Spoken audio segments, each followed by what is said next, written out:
একটা তৃষ্ণার্ত কুকুরকে পানি খাওয়ানোর জন্য আল্লাহ বেশ্যারে পর্যন্ত জান্নাত দিয়ে দিছিল।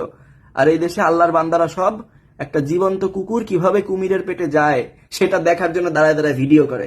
কতখানি মনুষ্যত্বহীন কীট আমি আপনি, একবার চিন্তা করেন তো।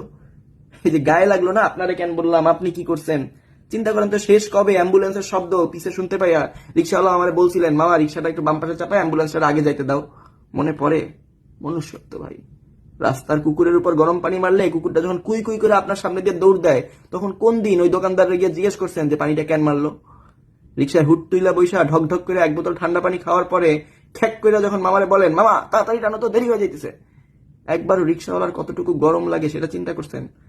তারও কতখানি পানি খাইতে ইচ্ছা করে একবার ভাবছেন?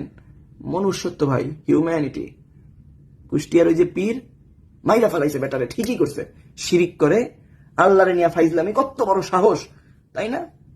তাই না ভাই?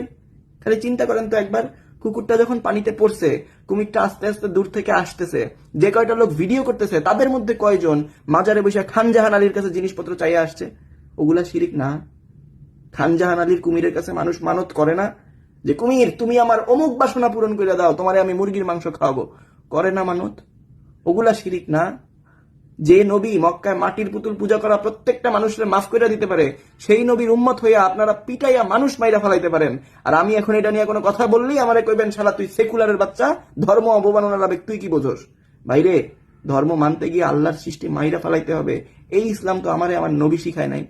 আমার নবী তো আমারে শিখাইছে কেমনে জ্ঞানী হইতে হয়, কেমনে মানুষকে বুঝাইতে হয় কোনটা ঠিক কোনটা ভুল, কেমনে মানুষকে ভালোবাসা দিয়ে আল্লাহর পথে আনতে হয়, কেমনে মানুষদেরকে যুক্তি দিয়া তর্কে বুঝাইয়া আল্লাহর দিকে আনতে হয়।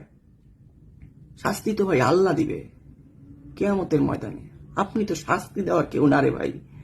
পিটায়া মানুষ মাইরা ফেলাইতেছেন আপনি, একটা পিঁপড়া সৃষ্টি করার যোগ্যতা আছে আপনার? Allah must be so proud of us Bangladeshi Muslim. Hindu ধর্মের মতো যদি জাতপাত থাকতো না, বাংলাদেশি মুসলমান একদম লোয়েস্ট জাতের মুসলমান হইতো।